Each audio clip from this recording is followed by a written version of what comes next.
अस्सलाम वालेकुम, मैं हूं दिल इम्तियाज़ और आप देख रहे हैं तख्ती ऑनलाइन। पाकिस्तान चांद के गिर्द अपनी पहली सैटेलाइट छोड़ने जा रहा है। इस सैटेलाइट का नाम है आई क्यूब कमर और इसे आई क्यूब क्यूब भी कहा जाता है। इस सैटेलाइट को चाइना से मई 3 को लॉन्च किया गया। इस सैटेलाइट को जिस रॉकेट से लॉन्च किया गया उसका नाम है लॉन्ग मार्च 5 रॉकेट, और चाइना का ये मिशन जो कि लूनर मिशन है, इसे चैंगी 6 कहा जाता है। इस मिशन में चाइना लूनर रिसर्च को बहुत ज़्यादा परवान चढ़ा रहा है और उसके साथ साथ उसका मंसूबा ये है कि उसने 2030 तक चांद पर बेस बनानी है। और अब इस मिशन में हमारा भी एक छोटा सा किरदार आ गया है, क्योंकि हमने अपनी पहली चांद के गिर्द सैटेलाइट लॉन्च कर दी है।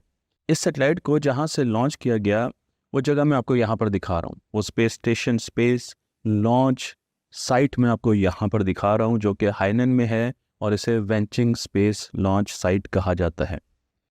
यहाँ से जो लॉन्च की गई है सैटेलाइट, वो पाकिस्तान के एक इदारे institute of space technology IST ने बनाई है। मेजर काम उन्होंने किया है, लेकिन ये काम हुआ कैसे, इसके बैकग्राउंड में जाते हैं। 2022 में चाइना ने ऑफर किया Asia Pacific Space Cooperation Organization, जिसे APSCO कहा जाता है, उसमें जितने भी ममालिक हैं उनको ये ऑफर किया गया कि चाइना अपने रॉकेट के ज़रिए सैटेलाइट्स स्पेस में ले जाने की सर्विसेज उन्हें दे सकता है।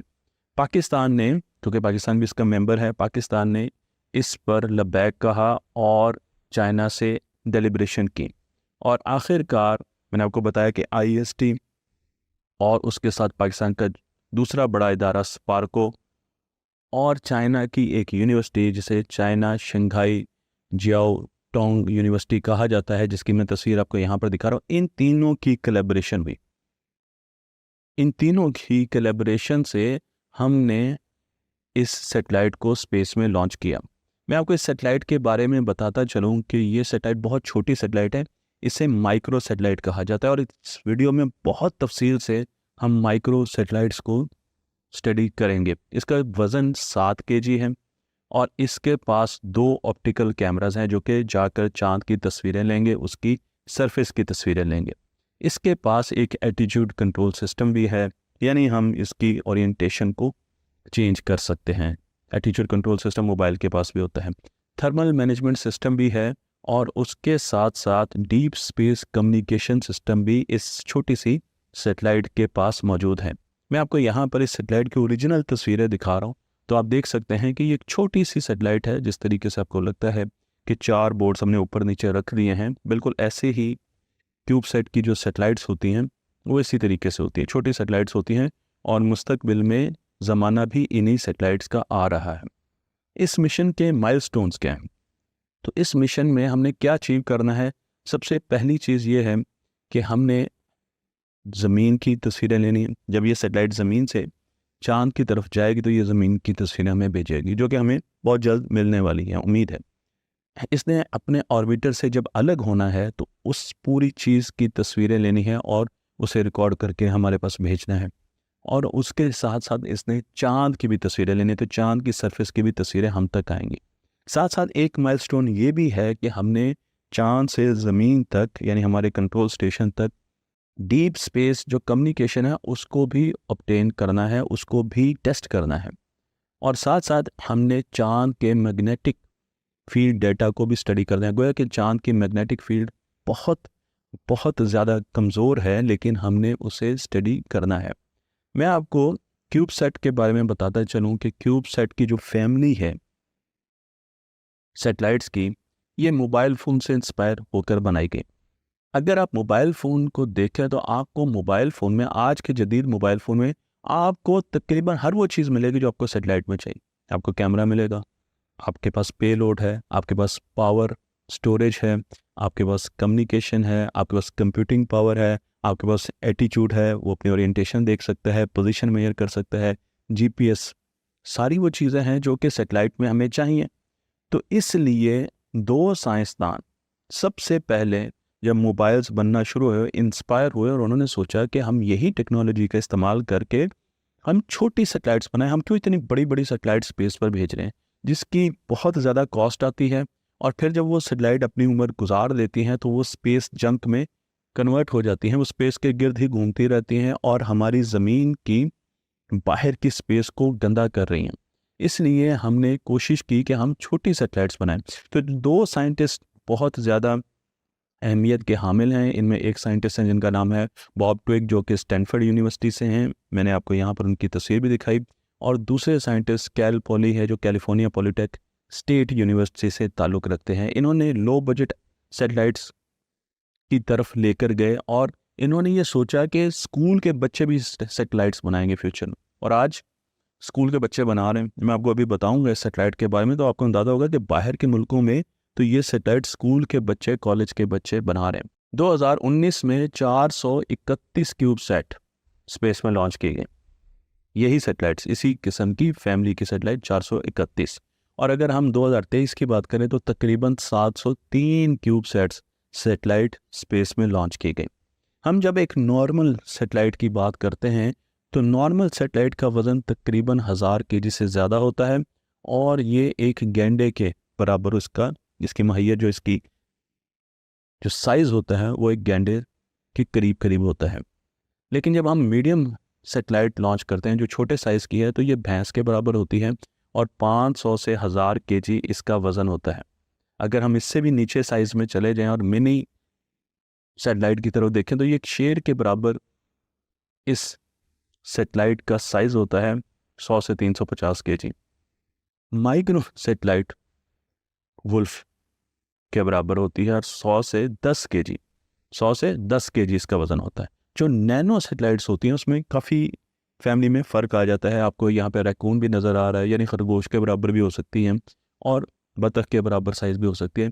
1 से लेकर 10 केजी तक। हमारी सैटेलाइट का वज़न क्या था जी? 7 केजी। तो हमारी सैटेलाइट क्यूब सेट में आती है और ये नैनो सैटेलाइट है। इस सैटेलाइट की अगर आप साइज़ की तरफ देखें और शेप की तरफ देखें तो आपको पता चलेगा 10 सेंटीमीटर इसकी विड्थ है, 10 सेंटीमीटर इसकी हाइट है और 10 सेंटीमीटर इसकी लेंथ है। तो आपको तीनों साइज़ बराबर मिलती हैं। एक चाय के डब्बे की तरह, बड़े चाय के डब्बे की तरह ये सैटेलाइट है। लेकिन मज़े की बात यह है कि इस सैटेलाइट में अगर इसमें पानी स्टोर किया जाए तो 1 लीटर पानी हम स्टोर कर सकते हैं और हम इसे रैक में डाल सकते हैं। तो मैं एक रैक बनाऊं और उसमें 24 सैटेलाइट रख दूं तो वो एक रैक कहलाता है। 8 सैटेलाइट का भी रैक होता है, 12 सैटेलाइट्स का भी रैक होता है। तो हम रैक को भी लॉन्च कर देते हैं। ये भी बताता चलूँ कि इन सैटेलाइट का फ़ायदा क्या है। बहुत ज़्यादा फ़ायदा। पहली चीज़ ये कि एजुकेशन में कैसे फ़ायदा। इस वक्त बाहर के मुल्कों में बच्चे कॉलेजेस में बैठ के इन सैटेलाइट्स को प्रोग्राम करके इनमें डाउनलोडिंग कर रहे हैं। हम यहाँ पर जो बहुत अच्छे स्कूल हैं वो रोबोट्स में चीज़ें डाउनलोड करके देखते हैं कि रोबोट आगे मूव कर रहा है, पीछे मूव कर रहा है, किस तरफ जा रहा है। बाहर के मुल्क में अब बच्चे इन सैटेलाइट्स को, जो कि ऑलरेडी छोड़ चुके हैं, सैटेलाइट ज़मीन के गिर्द घूम रही है, उसको प्रोग्राम करते हैं, ज़मीन से बैठ के डाउनलोड करते हैं और फिर देखते हैं उसमें क्या उसने प्रोग्राम को ओबे किया और क्या चेंजेस आई। तो एजुकेशन में तो इसका बहुत बड़ा हाथ है।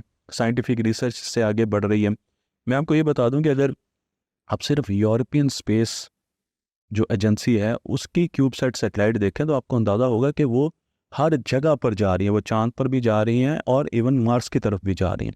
तो हम हर जगह छोटी सैटेलाइट्स को लेकर जा रहे हैं। टेक्नोलॉजी आगे बढ़ेगी और कमर्शियल पर्पस भी इसमें बहुत बड़ा एक हिस्सा है। तो हम लर्निंग के लिए और इन तमाम चीज़ों के लिए इन सैटेलाइट का इस्तेमाल करते हैं। मैंने इन सैटेलाइट्स पर एक डिफरेंट सिनेरियो से बहुत अच्छी वीडियो बनाई है जिसमें मुझे प्रेजेंटेशन की ज़रूरत है। तो अब मैं उस तरफ जा रहा हूँ और आपको टेक्निकल डिटेल्स मिलेंगी कि ये सैटेलाइट्स काम किस तरीके से करती हैं।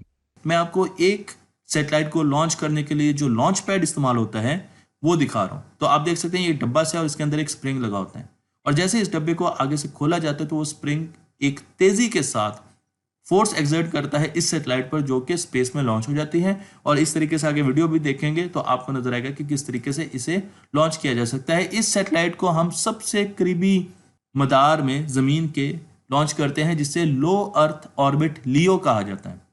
ये सैटेलाइट तकरीबन 420 किलोमीटर ऊंचाई पर लॉन्च की जाती है। इसके अलावा हमारे पास मीडियम अर्थ ऑर्बिट होता है जिसमें सैटेलाइट्स को लॉन्च किया जाता है, और फिर जियो स्टेशनरी सैटेलाइट्स को जियो ऑर्बिट में लॉन्च किया जाता है। लेकिन ये सैटेलाइट ज़मीन के बहुत करीब होती हैं और इनको बल्क में लॉन्च किया जाता है ताकि ये ज़मीन के चप्पे चप्पे की तस्वीरें खींचें, वेदर के बारे में बताएं और दूसरे सितारों को देखें।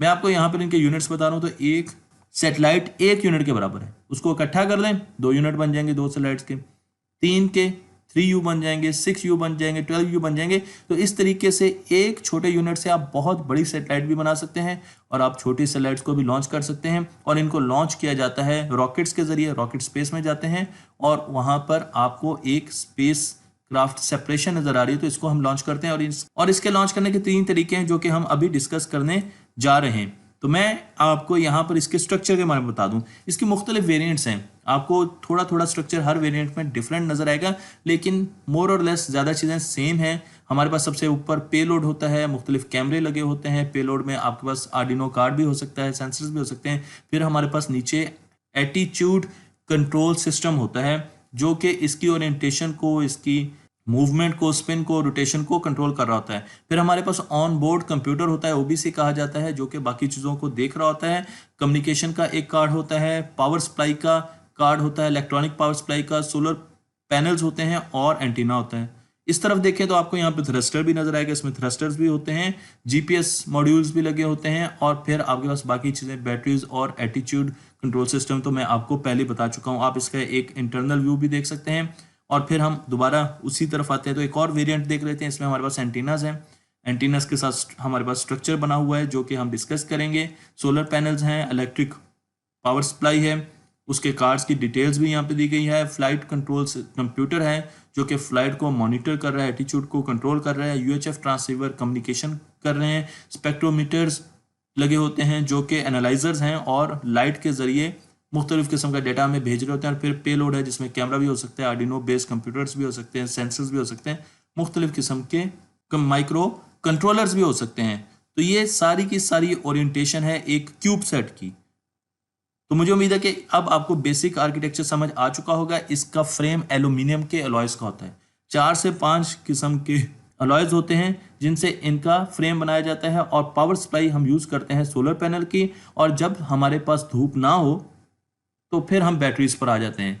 लेकिन आपके जहन में ये ख्याल होगा कि स्पेस में कहाँ पर लाइट नहीं होती। जी हाँ, सोलर एक्लिप्स के दौरान लाइट नहीं होती और इसलिए हम बैटरीज इसमें डालते हैं। तो मैं आपको यहाँ पर पावर का सर्किट सिंप्लीफाई करके समझाने की कोशिश करता हूँ कि मेरे पास पावर स्विचिंग नेटवर्क है, ये वाला, ये वाइट कलर का।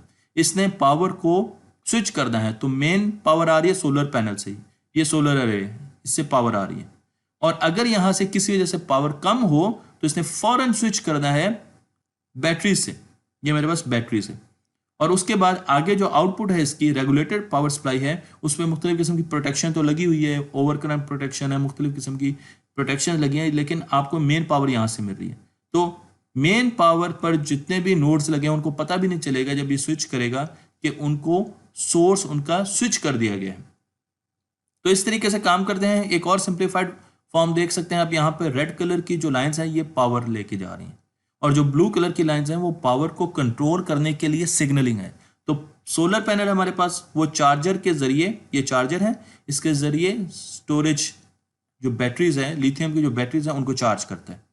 तो हमारे पास अब सोर्स ये भी बन गई, इधर से भी पावर आ रही है और मेनली सोलर पैनल से आ रही है और उसको हमें डीसी में कन्वर्ट करके मेन बस बार को एनर्जाइज कर रहे हैं, यानी ये मेन बस बार है। इस पर हमारे मुख्तलिफ सिस्टम लगे हुए हैं, कम्युनिकेशन सिस्टम भी है, हमारे कंप्यूटर्स भी लगे हुए हैं, ऑन बोर्ड कंप्यूटर भी है, हमारा एटीट्यूड कंट्रोल कंप्यूटर भी है। तो ये पूरी की पूरी बस बार है और इस तमाम सर्किट को, इस पावर को कंट्रोल करने के लिए ये नीले रंग का सेंट्रल डिजिटल पावर कंट्रोलर है जो कि पावर की स्विचिंग करवा रहा है और पावर की मॉनिटरिंग भी कर रहा है। इसे इलेक्ट्रिकल पावर सिस्टम कहा जाता है। इसी तरीके से हमारे पास स्पेक्ट्रोमीटर होता है जो कि लाइट के जरिए देख रहा होता है, मुख्तलिफ किस्म का डेटा इकट्ठा कर रहा होता है। तो आप ये देख सकते हैं ये एक बल्ब है और इस बल्ब को अगर आप देखें तो मेरे पास यहाँ पर एक छोटा सा सेंसर लगा होता है जो कि कैमरे पर बेस कर रहा है और वो लाइट को सेंस करता है और वो कंप्यूटर के अंदर ले जाता है और कंप्यूटर उस लाइट में से हर वेवलेंथ को मॉनिटर करता है और देखता है कि उसकी इंटेंसिटी कितनी है। इसे एक स्पेक्ट्रोमीटर कहा जाता है। तो यही काम सारा का सारा स्पेक्ट्रोमीटर का गार्ड कर रहा होता है, वो सितारों को, सूरज की रोशनी को देखता है, हर उस चीज को मॉनिटर कर रहा होता है जो या तो रोशनी प्रोड्यूस कर रही है, या रोशनी रिफ्लेक्ट कर रही है, या रिफ्लेक्ट कर रही है, या अब्जॉर्ब कर रही है, और फिर उसके बारे में हमें डेटा देता है। फिर हमारे पास इलेक्ट्रिकल फ्लाइट कंट्रोल कंप्यूटर आता है।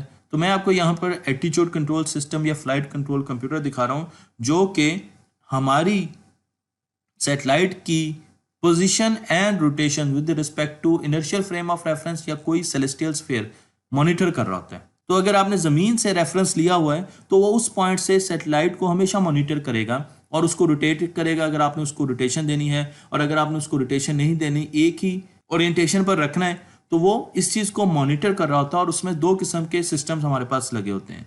तो हमारे पास मैकेनिकल सिस्टम भी होते हैं, इलेक्ट्रॉनिक सिस्टम भी होते हैं।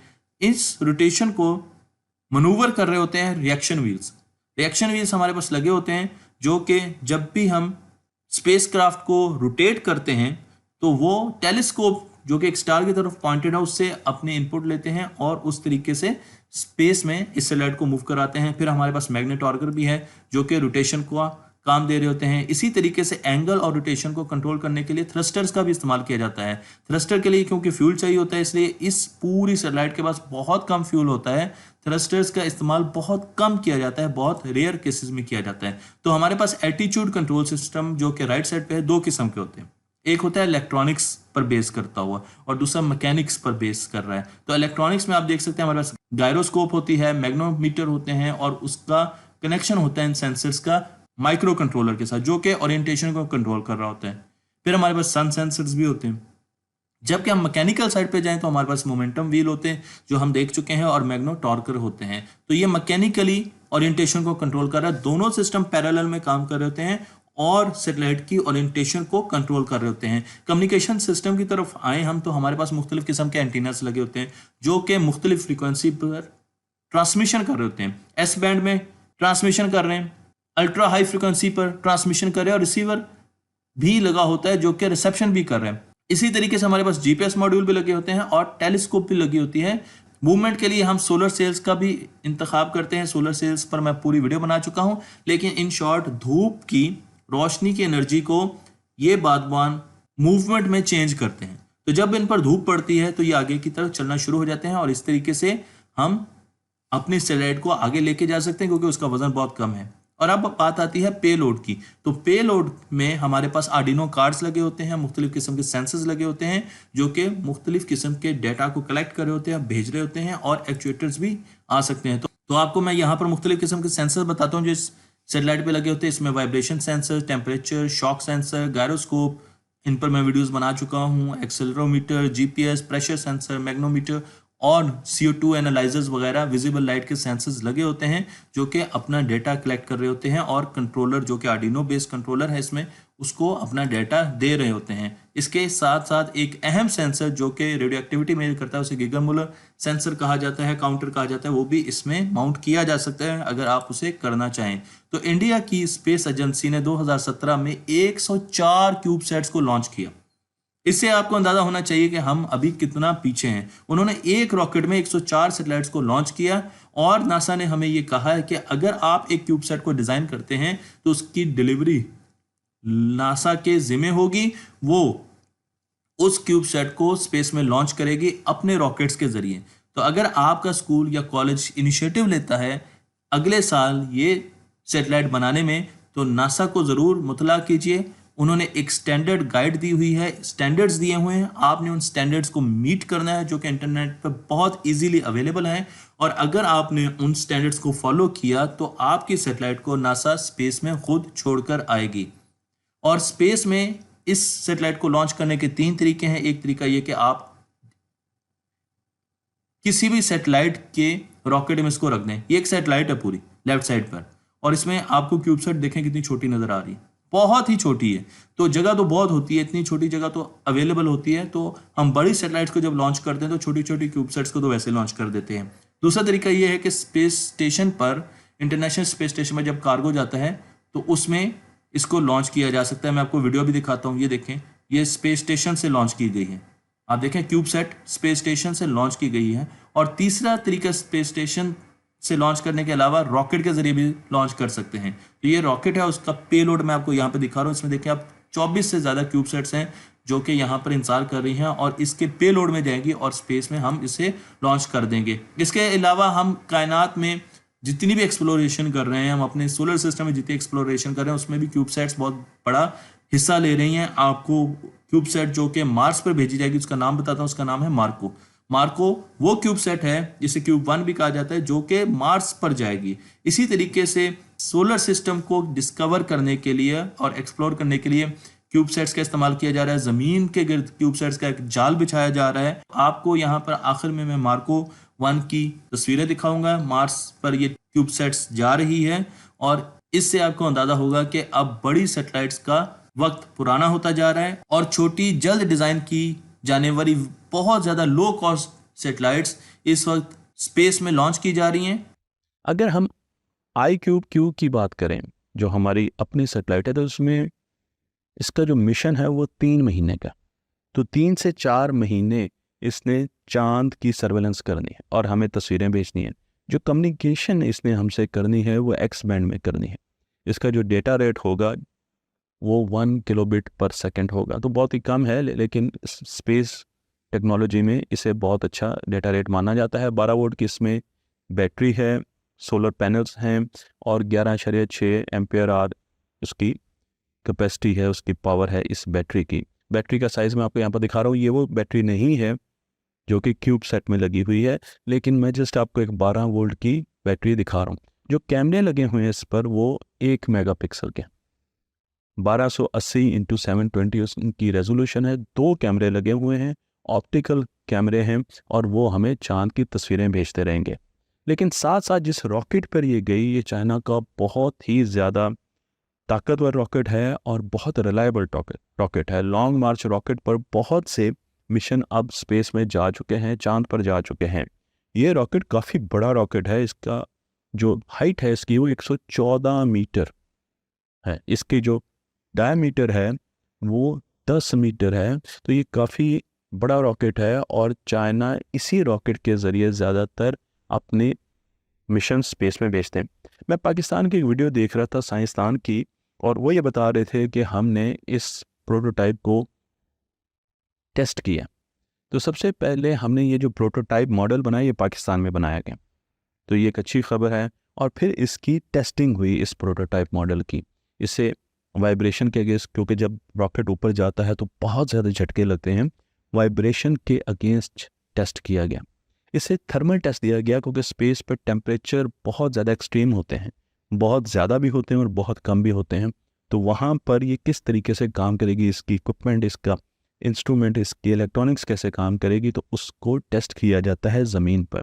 उसके साथ साथ स्पार्को ने बहुत ज़्यादा मदद की क्योंकि उनके पास ऐसे टेस्ट बेंचेस थे और उन्होंने इसकी टेस्टिंग पाकिस्तान में करवाई। और उसके बाद फ्लाइट मॉडल के लिए इसे चाइना की तरफ भेज दिया गया और वहाँ पर इसका फ्लाइट मॉडल बनाया गया जिसे स्पेस में लॉन्च कर दिया गया। मैं आपको ये भी बताता चलूँ कि इसमें जो चैलेंजेस हैं, क्योंकि यूँ लगता है कि शायद ये बहुत छोटी सी चीज़ है, लेकिन पाकिस्तान के लिए अल्हम्दुलिल्लाह एक अच्छी चीज़ है कि चले हमने शुरुआत तो की। और चाँद पर जब आप जाते हैं, चाहे आप छोटी सैटेलाइट भेजें या बड़ी चीज़ें सैटेलाइट्स भेजें, लेकिन आपको कुछ चीज़ों से बहुत ज़्यादा लड़ना पड़ता है, चैलेंजेस आते हैं। चाँद की सबसे पहले जो मैग्नेटिक फील्ड नहीं है, तो उसकी मैग्नेटिक फील्ड ना होने की वजह से वहाँ पर सैटेलाइट्स को ट्रैकिंग में मसाइल आते हैं।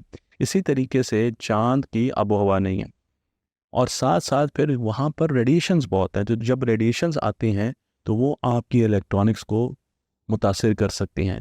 तो इलेक्ट्रॉनिक कंपोनेंट इतने रिलायबल होने चाहिए कि एक तो वो रेडिएशन को सर्वाइव कर सकें, और अगर उनमें कोई फेलियर हो तो हम उस फेलियर को कैसे मुस्तकबिल में देखेंगे, इस पर भी बहुत ज़्यादा बातचीत होगी और इसकी भी टेस्टिंग होगी। मैं आपको ये भी बता दूंगी, ये सैटेलाइट जब रॉकेट से, यानी ये सैटेलाइट जब अपने मैकेनिकल मैकेनिज्म से सेपरेट होगी, अलग होगी, वहाँ पर एक स्प्रिंग लगाया जाता है और स्प्रिंग मैकेनिज्म बहुत ज़्यादा क्रिटिकल होता है। तो उस मैकेनिकल स्प्रिंग मैकेनिज्म को भी टेस्ट किया जाएगा क्योंकि वो एक बहुत क्रिटिकल जगह है जहाँ पर सैटेलाइट को हमने लॉन्च करना है। तो कई ऐसी चीज़ें हैं जिसमें हमारे पास थर्मल चैलेंजेस भी हैं और हमारे मैग्नेटिक फील्ड भी है। तो बहुत सी ऐसी चीज़ें हैं, एटीट्यूड कंट्रोल इसका टेस्ट होगा, इसकी ओरिएंटेशन जब चेंज करनी होगी, इसका डीप स्पेस कम्युनिकेशन। तो ये बड़ी बड़ी टेक्नोलॉजीज़ हैं जो हम टेस्ट कर लेंगे और फिर हमारे लिए आसान होगा कि हम सैटेलाइट्स फ्यूचर में ज़्यादा बेहतर करके स्पेस में भेज सकें, चाँद पर भेज सकें। लेकिन जो इसका एक ऐसा कह लें कि सेक्शन है जिस पर हमें काम करने की ज़रूरत है, वो रॉकेट डेवलपमेंट है। ये पाकिस्तान को रॉकेट डेवलपमेंट की तरफ लेकर अपने आप को जाना होगा ताकि हम अपनी सैटेलाइट्स को खुद स्पेस में भेज सकें। जब हम सैटेलाइट रॉकेट से स्पेस में भेजते हैं तो रॉकेट के बूस्टर जिनमें बहुत ज़्यादा फ्यूल होता है, वो जब खाली होते हैं तो वो नीचे गिर जाते हैं या तो ज़मीन पर लैंड कर जाते हैं। इसी तरीके से रॉकेट की मुख्तलिफ स्टेजेस, जैसे ही एटमॉस्फेयर में हम एटमॉस्फेयर बाहर निकलते हैं तो उनकी स्टेजेस आहिस्ता आहिस्ता रॉकेट से डिसमेंटल होना शुरू हो जाती हैं और फिर सैटेलाइट बाहर आती है जो कि ज़मीन के गिर्द, जो मेन इसका मॉड्यूल होता है वो ज़मीन के गिर्द घूमता है। तो पहले ये ज़मीन के गिर्द घूमता है और फिर ट्रांसलूनर इंजेक्शन के लिए, यानी इसको इतना मोमेंटम चाहिए, इतनी स्पीड चाहिए कि ये फौरन चाँद की तरफ जा सके, उस रास्ते पर चल पड़ता है और फिर जाकर ये चाँद की ग्रेविटी को इस्तेमाल करते हुए चाँद के गिर्द घूमना शुरू कर देता है। तो चाँद तक का जो सफ़र है वो तो कम है, लेकिन इस सैटेलाइट को ज़मीन के गिर्द भी और फिर आगे चाँद के गिर्द घूमना पड़ेगा। तो अपने लॉन्चिंग से 5 दिनों के बाद तकरीबन कहा जा रहा है कि हमें ये सैटेलाइट चाँद के करीब पहुंचती हुई नज़र आएगी और अगर इससे कोई तस्वीरें हमें बीच में मिलती हैं ये तो फिर हमारी ईद हो जाएगी। तो मैं समझता हूं कि ये एक बहुत बड़ा कदम है आईएसटी का। मैं आईएसटी के तमाम साइंसदानों को, इंजीनियर्स को मुबारकबाद देता हूं और मेरी कोशिश होगी कि कभी मैं इस यूनिवर्सिटी को विज़िट करूं और वहां पर जाकर उनके इंटरव्यूज़ खुद करूं। और हमारे लिए एक बड़ी खुशी की खबर है कि हमने चाहे एक छोटा स्टेप लिया, लेकिन स्पेस टेक्नोलॉजी में पाकिस्तान ने ये एक बहुत बड़ा कदम लिया है और इंशाल्लाह हम इस पर आगे भी चढ़ते जाएंगे। हमारे जब बच्चे आएंगे वो इससे बहुत ज़्यादा इंस्पायर होंगे। इसकी एक वैल्यू है हमारी हिस्ट्री में और इससे फिर आगे पाकिस्तान स्पेस टेक्नोलॉजीज़ की तरफ ज़्यादा तेज़ी से बढ़ेगा। पाकिस्तान ने 30 मई बरोज़ जुमेरात को अपना दूसरा सैटेलाइट खला में लॉन्च किया है। इस सैटेलाइट का नाम पाक सैट MM-1 है। इस सैटेलाइट को चाइना के शीचैंग सैटेलाइट लॉन्च सेंटर से खला में भेजा गया है। इस सैटेलाइट का खला में भेजा जाना स्पेस और कम्युनिकेशन की फील्ड में पाकिस्तान की बहुत बड़ी कामयाबी है। इस सैटेलाइट के लॉन्च के हवाले से बात करते हुए सुपार्को के एक साइंसदान का कहना था कि इसका वजन 5 टन है। सुपार्को दरअसल पाकिस्तान की तरफ से खलाई रिसर्च के लिए कायम किया गया एक इदारा है। इस इदारे का मुकम्मल नाम space and upper atmosphere research commission है, लेकिन इसे मुख्तसरन सुपार्को कहा जाता है। सुपार्को के मुताबिक इस सैटेलाइट को कौमी खलाई प्रोग्राम 2047 के तहत लॉन्च किया गया है। पाकिस्तान की जानिब से लॉन्च किया गया ये सैटेलाइट जदीद टेक्नोलॉजी से लेस है। इस सैटेलाइट का मकसद न सिर्फ पाकिस्तान भर में इंटरनेट की दस्तयाबी को यकीनी बनाना है, बल्कि इसकी मदद से इंटरनेट की स्पीड भी पहले से कहीं ज़्यादा बेहतर होगी। इस सैटेलाइट को ज़मीन से 36,000 किलोमीटर दूर जियो स्टेशनरी मदार में छोड़ा गया है। इससे पहले के वीडियो में आगे बढ़ें, आइए जियो स्टेशनरी ऑर्बिट या मदार के मुतालिक जानने की कोशिश करते हैं। जियो स्टेशनरी ऑर्बिट ज़मीन से तकरीबन 36,000 किलोमीटर दूर एक ऐसा ऑर्बिट है जिसमें छोड़े गए सैटेलाइट्स की ऑर्बिटल स्पीड ज़मीन की रोटेशन के बराबर होती है। दरअसल ज़मीन को अपने एक्सिस के गिर्द एक चक्कर मुकम्मल करने में 23 घंटे और 56 मिनट लगते हैं। बिल्कुल इसी तरह जियो स्टेशनरी ऑर्बिट में गर्दिश करते हुए सैटेलाइट्स को ज़मीन के गिर्द अपना एक चक्कर मुकम्मल करने में भी 23 घंटे और 56 मिनट लगते हैं। आप शायद ये जानकर हैरान होंगे कि जियो स्टेशनरी ऑर्बिट में मौजूद सैटेलाइट्स को अगर ज़मीन से देखा जाए तो ये बिल्कुल साकिन मालूम होते हैं। ऐसा इसलिए है कि ज़मीन को अपने एक्सिस के गिर्द घूमने में जितना वक्त लगता है, इन सैटेलाइट्स को ज़मीन के गिर्द एक चक्कर मुकम्मल करने में भी उतना ही वक्त लगता है। आइए वीडियो में आगे बढ़ते हैं। इस सैटेलाइट को जियो स्टेशनरी मदार तक पहुंचने में कम से कम 3 से 4 दिन, जबकि ज़्यादा से ज़्यादा 5 से 6 दिन लगेंगे। इस सैटेलाइट को चाइना के एक रॉकेट की मदद से खला में भेजा गया है। ये सैटेलाइट पहले 30 मिनट इस रॉकेट के साथ अटैच रहा, इसके बाद ये इससे अलग हो गया। साइंसदानों के मुताबिक ये सैटेलाइट रॉकेट से अलग होने के बाद तकरीबन 5 मुख्तलिफ मराहिल से गुजरता हुआ जियो स्टेशनरी ऑर्बिट में पहुंचेगा। ये सैटेलाइट इंटरनेट की फराहमी और रफ्तार को बेहतर बनाने के साथ साथ ई कॉमर्स और ई गवर्नेंस जैसी इकोनॉमिक एक्टिविटीज़ के फैलाव में अहम किरदार अदा करेगा। इस हवाले से सुपार्को के डायरेक्टर अतीकुर रहमान का कहना है कि ये सैटेलाइट इंटरनेट सर्विसेज की रफ्तार को बेहतर बनाने में अहम किरदार अदा करने जा रहा है।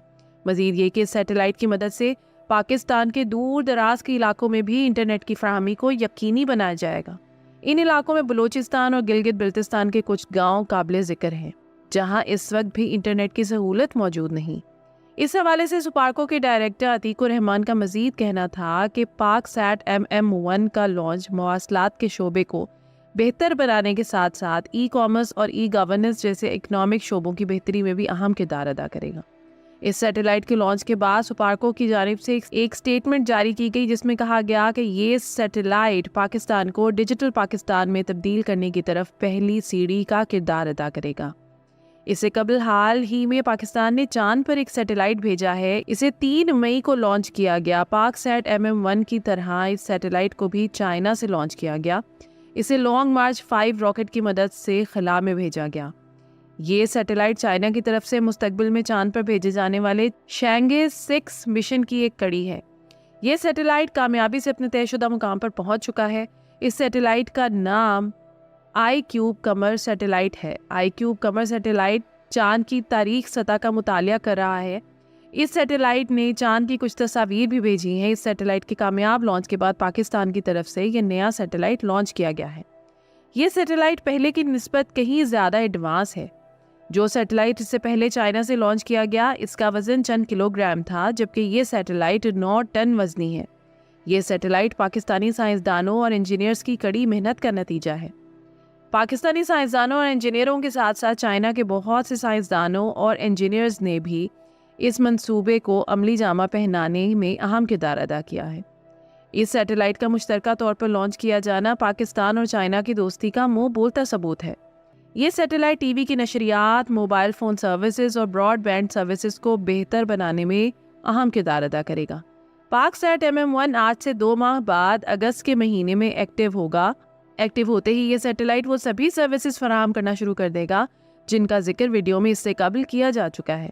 जब इस सैटेलाइट को बनाने वाली टीम के मेंबर डॉक्टर अमजद अली से यह सवाल किया गया कि आया पाकिस्तान मुस्तकबिल में भी कोई सैटेलाइट खला में भेजने का इरादा रखता है, तो इनका जवाब ये था कि इस सैटेलाइट का लॉन्च किया जाना नेशनल स्पेस प्रोग्राम 2047 की एक कड़ी है। ये गवर्नमेंट की तरफ से मंजूर शुदा एक प्रोग्राम है जिसके तहत पाकिस्तान और भी कई सैटेलाइट बना रहा है जिन्हें मुस्तकबिल करीब में खला में लॉन्च किया जाएगा। इनका कहना था कि आइंदा 1 से 1.5 साल के अरसे के दौरान और भी कई सैटेलाइट्स को मुख्तलिफ मकासद के लिए खला में भेजा जाएगा। पाकिस्तानी साइंसदान और इंजीनियर्स पुरुमीद हैं कि वो दिन दूर नहीं जब पाकिस्तान अपने बनाए गए सैटेलाइट्स को अपने ही तैयार करदा रॉकेट्स की मदद से खला में भेजेगा। एक और सवाल के जवाब में डॉक्टर अमजद अली का कहना था कि इस सैटेलाइट को बनाने के लिए इन्हें और इनकी टीम को बहुत ज़्यादा मेहनत करना पड़ी। इनका कहना था कि वो और इनकी टीम मुकम्मल तौर पर पुरुमीद है कि ये सैटेलाइट जिस मंसूबे के तहत लॉन्च की गई है इसमें ढेरों कामयाबियां समेटेगी। पाक सैट MM1 में हाई थ्रू आउट सिस्टम का इस्तेमाल किया गया है। इस टेक्नोलॉजी को मुख्तसरन HTS टेक्नोलॉजी भी कहा जाता है।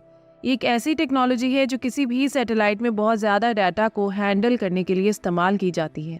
इसके अलावा इस टेक्नोलॉजी का इस्तेमाल करने वाले सैटेलाइट बहुत तेज़ इंटरनेट फराहम करते हैं। इस सैटेलाइट की कामयाब लॉन्च के बाद पाकिस्तान में मौजूद मवासलाती निज़ाम बहुत तेज़ी से बदलेगा। HTS सिस्टम के साथ साथ पाक सैट MM1 में SBAS सिस्टम भी मौजूद है। SBAS दरअसल एक ऐसी टेक्नोलॉजी है जो GPS सिग्नल की एक्यूरेसी को बेहतर बनाती है। आप ये जानकर हैरान रह जाएंगे कि Pakistan, India, United states, Russia, China, Japan, Europe, south Korea, Australia और नाइजीरिया और अल्जीरिया के बाद 11वां ऐसा मुल्क है जिसके पास SBAS टेक्नोलॉजी मौजूद है। इस मिशन के कामयाब लॉन्च के बाद सुपार्को के चेयरमैन यूसुफ खान ने दोनों ममालिक के इंजीनियर्स और साइंसदानों की अनथक मेहनतों को सराहा, जिनकी बदौलत पाकिस्तान ने कामयाबी से खला में अपना दूसरा सैटेलाइट लॉन्च किया। इस सैटेलाइट में बुनियादी तौर पर 4 बैंड मौजूद हैं जिन्हें बिलतरतीब C, KU, KA और L बैंड का नाम दिया गया है। L और KA बैंड के मुतालिक तो इससे कबल मालूमात फराहम की जा चुकी हैं क्योंकि L बैंड में SBAS टेक्नोलॉजी मौजूद है। इस टेक्नोलॉजी के मुतालिक इससे पहले बयान हो चुका है कि ये टेक्नोलॉजी GPS सिग्नल की एक्यूरेसी को बेहतर बनाने में अहम किरदार अदा करती है। जहाँ तक KA बैंड की बात है तो इसमें HTS टेक्नोलॉजी मौजूद है। इसके मुतालिक भी इससे कबल बयान हो चुका है कि एक ऐसी टेक्नोलॉजी है जो किसी भी सैटेलाइट में बहुत ज़्यादा डाटा को हैंडल करने के लिए इस्तेमाल की जाती है। इसके अलावा इस टेक्नोलॉजी के इस्तेमाल करने वाले सैटेलाइट बहुत तेज़ इंटरनेट फराहम करते हैं। KA बैंड की ज़्यादा से ज़्यादा रफ्तार 10 GB पर सेकंड है। दूसरे कई सैटेलाइट्स की तरह KA बैंड में हरकत करने वाली बीम मौजूद नहीं। इसका मतलब ये है कि ये बैंड किसी एक एरिया को फोकस किए बगैर एक जैसा डाटा फराहम करेगा। यानी ये नहीं होगा कि इस बैंड को अप्रोच करने वाले कुछ इलाकों में तो इंटरनेट की रफ्तार ज़्यादा होगी जबकि कुछ में कम। अब जानने की कोशिश करते हैं कि सैटेलाइट में मौजूद C और KU बैंड आखिर क्या सर्विसेज फ्राहम करते हैं। अगर बात करें C बैंड की तो इसे आप एक बहुत बड़े रेडियो चैनल या पाइप की तरह समझ सकते हैं जिसे मवासलात के लिए इस्तेमाल किया जा सकता है। पाकसैट MM1 में मौजूद इस बैंड को हाई डेफिनेशन टीवी यानी HD टीवी ब्रॉडकास्टिंग और दूर दराज के इलाकों को आपस में जोड़ने के लिए इस्तेमाल किया जाएगा। C बैंड दरअसल एक हाईवे पर बनाई जाने वाली एक्सप्रेस लेन की तरह है जिसे बहुत ज़्यादा ट्रैफिक को कंट्रोल करने के लिए इस्तेमाल किया जाता है। दूसरी तरफ KU बैंड को आप तेज़ तरीन वाईफाई या C बैंड की निस्बत कदरे छोटे मगर इंतहाई तेज़ रफ्तार पाइप के तौर पर समझ सकते हैं। पाकसैट MM1 में ये बैंड तेज़ रफ्तार इंटरनेट और डाटा सर्विसेज की फ्राहमी के लिए मौजूद है। इस बैंड की मदद से वीडियो स्ट्रीमिंग और डाउनलोडिंग जैसे सुस्त रफ्तार अमल को तेज़ रफ्तार बनाया जा सकेगा। तो ये थी आज की वीडियो। उम्मीद करती हूँ कि ये वीडियो आपके लिए बहुत इन्फॉर्मेटिव और दिलचस्प रही होगी।